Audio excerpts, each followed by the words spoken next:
of the land release trapped water from the flowing mud, extracting precious nutrients and minerals. These elements, when combined with sunlight, create the diverse living systems of our planet.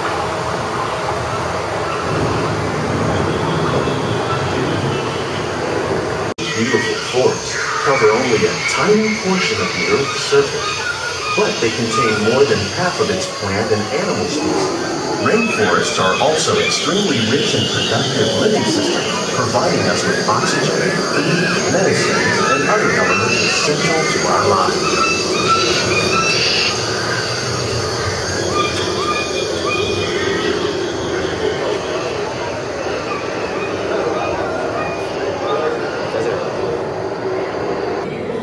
The American prairie once appeared as desolate as the desert, but over time, rainwater and nutrients gradually penetrated the hard surface of this land.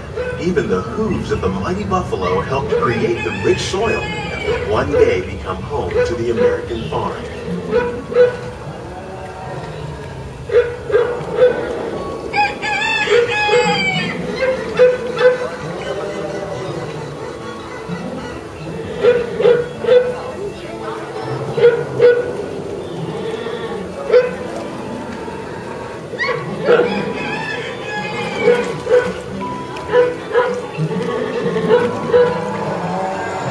Of all the forces at work on the land, humans have had one of the most profound effects.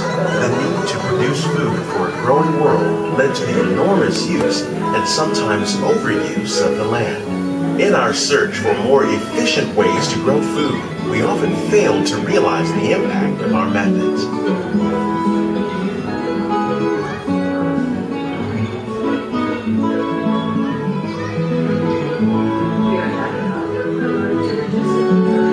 Today, we're learning to live with the land, discovering better ways to grow food that will assure both human and environmental well-being. We're learning that by adding compost leaves and other plant material to our soil, we can reduce the need for fertilizers. In farmlands across America, we're learning that by plowing under vegetation containing natural fertilizers, we can enrich the soil without the use of chemicals. In Saudi Arabia and Mexico, we're learning to produce food on desert seacoasts by developing and planting crops that thrive on salt water. Here at Epcot, we're learning to reduce the need for pesticides by using natural predators like ladybugs and wasps to control pests. In Japan, we're learning that by adding composted leaves and other plant material to our soil, we can reduce the need for fertilizers.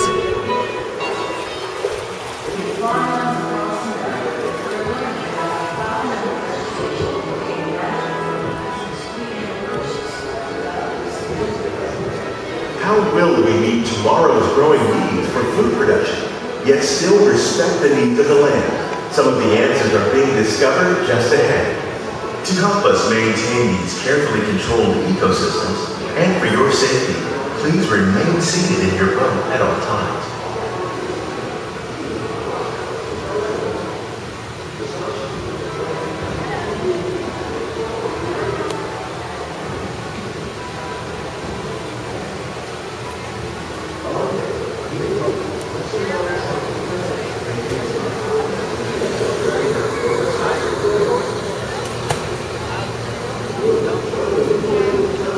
Welcome to our living laboratory, where scientists from Epcot and the U.S. Department of Agriculture are exploring innovative ways to produce bountiful harvests now and into the future.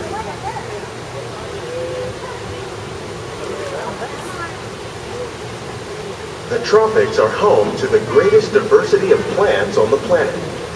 Many of these, like papaya, bananas, cacao, coffee, and rice, are well known around the world. These are just a few of the edible plants that have been an important source of nutrition for people living in the tropics. Many are rich in vitamins and minerals, while others are well adapted to growing in less than ideal conditions. Some, like the water lily, thrive in wet, swampy areas and waterways. All parts of this plant, even the flower petals, are edible.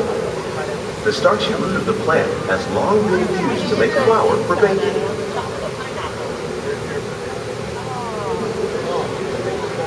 One day, many of these lesser-known tropical plants may be as important as the bananas growing on both sides of the boat.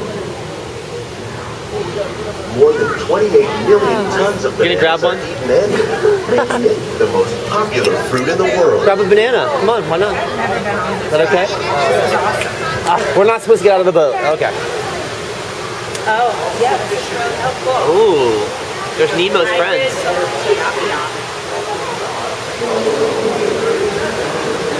Fun. Ooh, what's in there? But fish farming, or aquaculture, accounts for nearly half of all the seafood consumed globally. Tilapia, bass, and catfish, like the ones you see here, are three of the more popular crops raised by fish farmers. The sustainable system we're using here recycles the water in the tanks. As a result, we're able to save millions of gallons each year. Our small fish produces nearly 5,000 pounds of fish each year to serve at restaurants around Walt Disney World. Innovations like this one can play an important role in our efforts to produce bountiful harvests and still protect natural resources.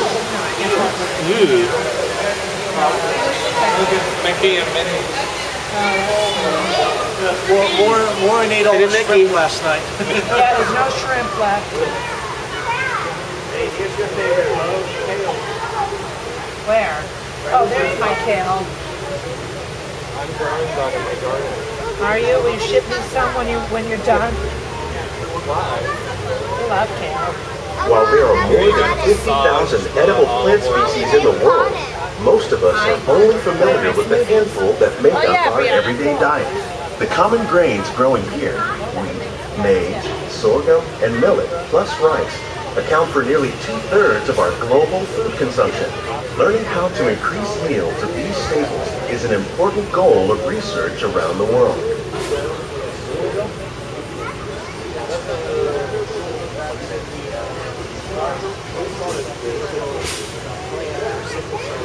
Oh, that's cool. What are those? Winter melon. These plants are definitely on their way up. Innovative growing techniques like these increase yields while more efficiently using resources like water, fertilizer, and pesticides. Another innovation at work here is our integrated pest management program. By populating our greenhouses with beneficial insects that prey on harmful pests like aphids and flies, we are significantly reducing our reliance on conventional pesticides. We're growing these crops using our nutrient film system. This technique precisely controls and recycles water and nutrients. With it, we can produce over 27,000 heads of lettuce a year in this one small area.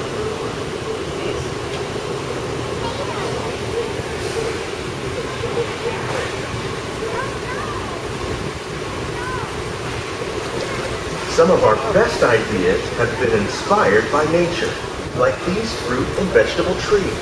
By growing these ground plants vertically, we can increase yields and better control diseases.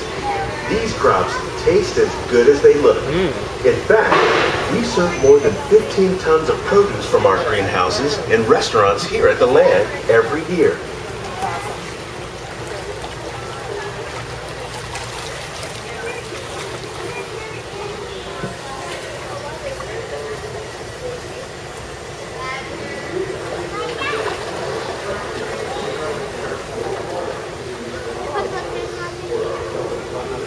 The future of agriculture may include innovative ideas like this vertical growing system. Plants grown in this way use a fraction of the space required by traditional growing methods. That saves water and increases production. The aquaponics system on your left combines hydroponics with aquaculture. The fish provide a natural source of fertilizer for the plants, and the plants help keep the water clean for the fish. It's another great way to produce more while using less. In our lab, Epcot scientists are working with the U.S. Department of Agriculture on a number of innovative projects. The goal of these efforts is to produce higher yielding and better quality